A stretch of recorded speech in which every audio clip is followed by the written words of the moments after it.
চলুন দর্শক ফিরে যাই আমাদের আজকের অতিথি কণ্ঠশিল্পী উর্মি খানের কাছে। ফিরে এলাম আবারও। শুরুতেই যেটা বলছিলাম যে নতুন একটা গান রিলিজ হয়েছে, সেই গান নিয়ে আমরা কথা বলবো এবং কিভাবে পরিকল্পনা করা হয়েছিল, অনেক কিছুই জানবার আছে। কিন্তু যেহেতু আজকের আয়োজনটা মানে সকালবেলার আয়োজন, তো আমাদের নিয়মিত আয়োজন, গানের মানুষকে যেহেতু পেয়ে গিয়েছি, তাই সকালটা শুরু করতে চাই সুন্দর একটা গান দিয়ে। কি শুনছি শুরুতেই? সকালের গানই করি, যেটা আমার খুবই পছন্দের, শুভমিতা, শ্রদ্ধেয় শুভমিতার গাওয়া। তো এই গানটা দিয়ে শুরু করছি। মন্দ হয় না, শুনি আমরা।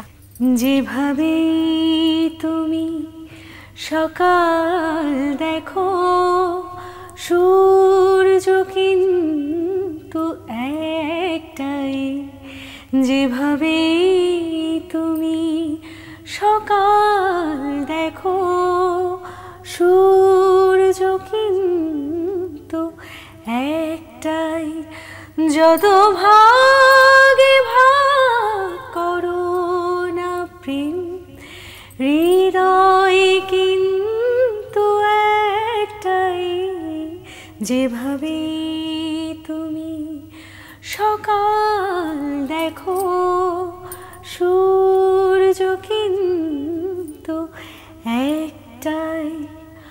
অনেকেই বলে মরণ অনেক, জীবন সে নাকি একটাই। অনেকেই বলে মরণ অনেক, জীবন সে নাকি একটাই। প্রতিবার প্রেমে নতুন জনম, জীবন কি করে একটাই। প্রতিবার প্রেমে নতুন জনম, জীবন কি করে একটাই। যত ভাগে ভাগ করো না প্রেম, হৃদয় কিন্তু একটাই। যেভাবে তুমি সকাল দেখো, সূর্য কিন্তু একটাই। বাহ, খুব সুন্দর। আপনার মিষ্টি হাসির মতনই সুন্দর। সবচেয়ে বড় কথা যে আমি যখন ব্যক্তিগতভাবে যেটা হয়, যখন আমি সকাল দেখি, প্রতিদিনের সকালটা যখন শুরু হয়, তখন আসলেই ভাবি যে আমরা রাতে কিন্তু এক একজন এক এক চিন্তা ভাবনা নিয়ে ঘুমোতে যাই, কিন্তু দিন শেষে প্রত্যেকের সকালটাই কিন্তু খুবই শুভ্রতার সঙ্গে শুরু হয়। একদম। আচ্ছা, শুরুতে যেটা বলছিলাম যে নতুন একটি গান রিলিজ হয়েছে সম্প্রতি, গেলি ছাড়িয়া, এটা নিয়ে একটু কথা বলতে চাই। কেমন ছিল সে পরিকল্পনা? এই গানটার যিনি গীতিকার মোহাম্মদ কামরুল ইসলাম চৌধুরী স্যার, উনি গানটা লিখেছেন এবং তারপর উনি আমাকে বললেন যে আমি একটা গান করতে চাই। গানটা একটু ফোক ঘরানার, যদিও আমি আধুনিক গাই, কিন্তু আসলে আমি সব ধরনের গান গাইতেই পছন্দ করি। তো ফোক টাইপের একটু ফোক ঘরানার গান আমার নিজের ছিল না, তো আমিও খুব আসলে ইন্টারেস্টেড ফিল করলাম, যে বললাম যে জি স্যার আমি গানটা করব। তো তারপর গানটা সুর করেছেন তারিক তুহিন এবং গানটার মিউজিক অ্যারেঞ্জমেন্টে ছিলেন লেলিন ভাইয়া। তো তারপর গানটা করা হলো এবং তারপর খুব একটু বড় পরিসরে আর কি মিউজিক ভিডিওর কাজটাও করা হলো এবং তারপর তো রিলিজ দেওয়া হলো জি সিরিজ থেকে। নিজের ঘরানা থেকে বেরিয়ে যে লোকাঙ্গিকের একটা মৌলিক গান করা হলো, নিজের ভেতরে কেমন অনুভূতি কাজ করছিল? একটু কি নার্ভাস লাগছিল বা মনে হচ্ছিল দর্শক কি নিবে আমাকে এভাবে? হ্যাঁ, এটাও তো অবশ্যই কাজ করছিল, যেহেতু আমি আধুনিক গানই করি।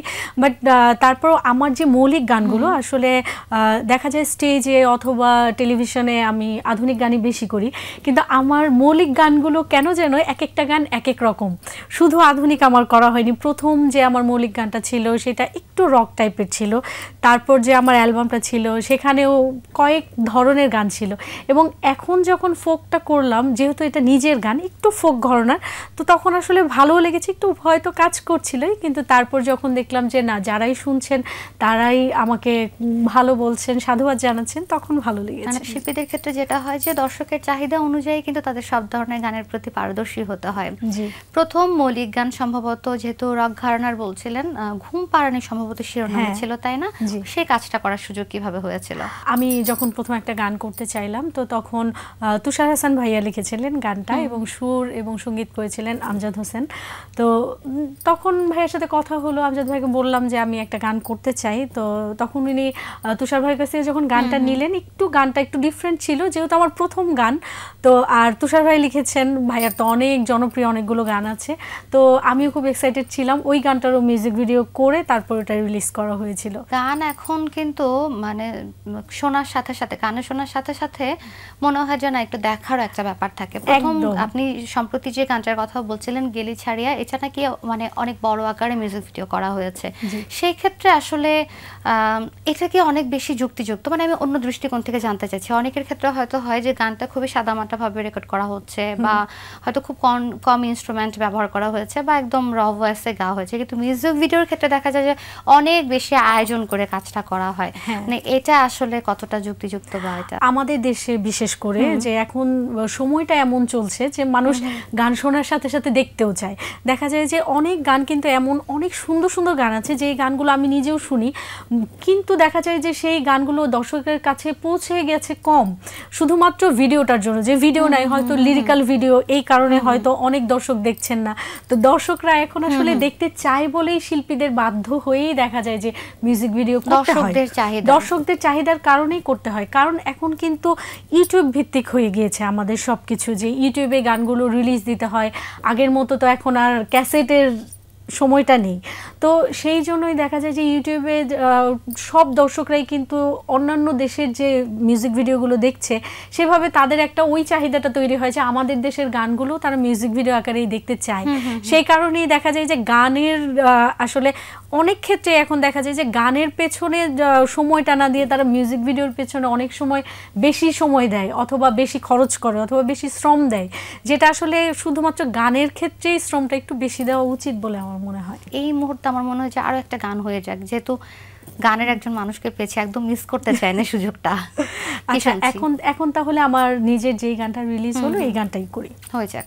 প্রেম শিখাইয়া গেলি আমায় জিন্দা মারিয়া, কাছে আইসা কেন বন্ধু গেলি ছাড়িয়া।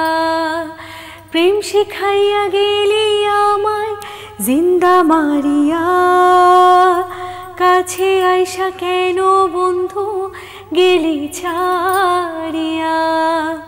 তোর পিরিতের মরণ খেলায় গেলাম হারিয়া, কাছে আইসা কেন বন্ধু গেলি ছাড়িয়া। কাছে আইসা কেন বন্ধু গেলি ছাড়িয়া। আমি তো ছিলাম রে কাছে, তুই তো দেখিস নাই, বিচ্ছেদের অনলে আমায় পুইরা করলি ছাই। আমি তো ছিলাম রে কাছে, তুই তো দেখিস নাই, বিচ্ছেদের অনলে আমায় পুইরা করলি ছাই। মনের খাঁচায় পোষ মানাইয়া কেমনে দূরে রই, বন্ধুরে তোর মতন এমন পাশান আমি নই। ভালোবাসা গেলি রে কেন বুকটা ফারিয়া, কাছে আইসা কেন বন্ধু গেলি ছাড়িয়া। কাছে আইসা কেন বন্ধু গেলি ছাড়িয়া। আমরা চাই না যে উর্মি খান আমাদেরকে ছেড়ে যাক, আরো অনেকটা সময় গল্প চালিয়ে যেতে চাই।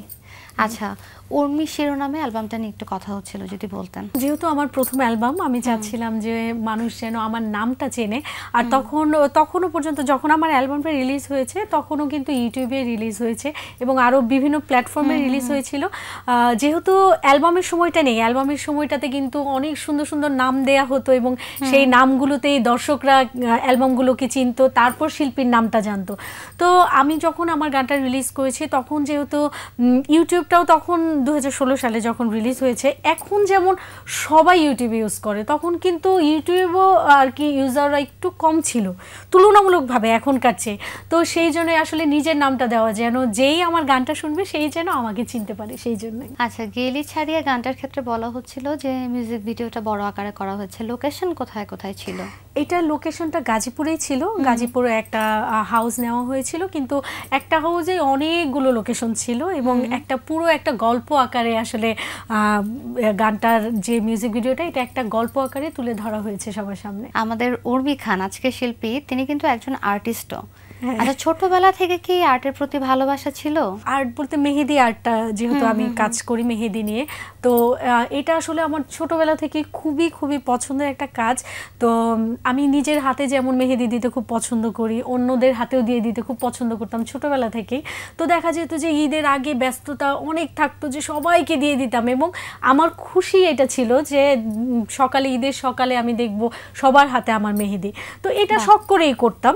তো 2020 সালে যখন করোনা আসলো তখন তো আমরা সবাই আসলে ঘরবন্দি মোটামুটি, তো ওই সময়টাতে কিন্তু অনেকে অনেক কিছু করছিল। তো আমারও তখন মনে হলো হঠাৎ করে যে আমিও তাহলে মেহেদি কাজটা প্রফেশনালি করি, যেহেতু আমার এটা কিন্তু অনেক সময়ের কাজ, আর্টটা কিন্তু অনেক সময়ের কাজ, সেটা অনেক ধৈর্যের ব্যাপার এবং অনেক সময় লাগে যত সুন্দর করে একদম আর্টগুলো ডিজাইনগুলো ফুটিয়ে তুলতে। তো সেই জন্য আমি চিন্তা করলাম আমি একটু প্রফেশনালি করার চেষ্টা করি, শখে খোলা। কিন্তু তারপর দেখলাম মানে এত বেশি সাড়া পেয়েছি আমি, গত আসলে আমার পেজটার আজকে 4 বছর চলছে। ঈদের আগে আমি কোনো ঈদেই, এখন গত 4 বছরে আমি নিজের হাতে মেহেদি দেওয়ার আসলে সময় পাই না।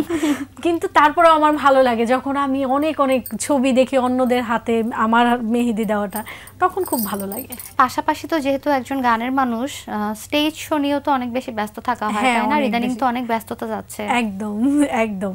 এখন যদিও মানে আমাদের স্টেজ শোর তো একটা সময় থাকে, হ্যাঁ সিজন থাকে, বছরে একটা সময়, কিন্তু এই বছরটাতে সিজন ছাড়াও আমাদের অনেক শো হচ্ছে। স্টেজ শোতে এমনিতে কোন ধরনের গান করা হয়? স্টেজ শোতে তো বেশিরভাগ ক্ষেত্রে যেটা হয় যে লোকগান বেশি শুনতে চায় শ্রোতারা আসলে শুনতে চায়, কিন্তু আসলে ডিপেন্ড করে, কারণ আসলে অনেক কর্পোরেট শোগুলোতে দেখা যায় যে তখন আধুনিক গানগুলো করতে হয়, আবার দেখা যায় বাইরে আমরা যখন stage show, open air stage show করি তখন তো একটু কমার্শিয়াল গান করতে হয়, আবার ফোক ঘরানার গানও একটু বেশি করতে হয়। সামনে আর কি কি গান রিলিজ হচ্ছে, কি কি গানের প্ল্যান আছে? হ্যাঁ, সামনে আমার আরও ইচ্ছা আছে এই বছরে, আরও আমার হচ্ছে, আমি এখন চাচ্ছি যে আমার অনেকগুলো টাইপের গান করা হয়েছে, কিন্তু একদম ফুল কমার্শিয়াল গান, নিজের গান এখনো করা হয়নি। তো আমি এইটা নিয়ে কাজ করতে চাচ্ছি খুব রিসেন্টলি, ইনশাল্লাহ আমার ইচ্ছা আছে যে এই বছরের শেষের দিকে আমি একদম কমার্শিয়াল একটা গান করব। যাক, এখন থেকে সেই প্রিপারেশনটা না হচ্ছে। হ্যাঁ, অনেক অনেক শুভকামনা রইল। আমরা অবশ্যই সেই সময়টার অপেক্ষায় রইলাম, আমরাও সেই গান অবশ্যই শুনবো এবং আশা করছি যে শ্রোতা যারা আছেন খুব পছন্দ করবেন এবং গানটিও শ্রোতা প্রিয়তা পাবে। একেবারে শেষের দিকে চলে এসেছি, আর একটি গান শুনবো আপনার কণ্ঠে, শুনতে শুনতে আমরা বিদায় নিব। তবে তার আগে আমি একটু বিদায় নিচ্ছি। জি প্রিয় দর্শক, এতক্ষণ কথা হচ্ছিল অতিথির সঙ্গে, এবার সময় হলো বিদায় নেবার। আমাদের অনুষ্ঠান সম্পর্কে আপনার যে কোনো মতামত ও পরামর্শ জানাতে লিখুন এই ঠিকানায়। প্রযোজক Din Protidin, Bangla vision, Noor tower, 110 Birottom CR Dutta road, Dhaka 1205, phone 96320303 আমাদের ইমেল অ্যাড্রেস dinprotidin@banglavision.tv। আমেরিকান লেখক এরিক হোফারের একটি উক্তি বলে বিদায় নেব আজ। তিনি বলেছেন, রূঢ়তা হলো দুর্বল ব্যক্তির নিজেকে শক্তিমান দেখাবার ছল। প্রিয় দর্শক, সবাই ভালো থাকুন, সুস্থ ও সুন্দর থাকুন। আজ সারাটা দিন সবার জন্য শুভ ও কল্যাণময় হোক। এবারে গান, একটি ছায়াছবির গান করছি, অনেক পুরনো একটা ছায়াছবির গান, আমার খুব পছন্দের, এই গানটাই করছি। এই মন তোমাকে দিলাম, এই প্রেম তোমাকে দিলাম, তুমি চোখের আড়াল হও, কাছে কি বা দূরে রও, মনে রেখো আমিও ছিলাম, এই মন তোমাকে দিলাম, এই প্রেম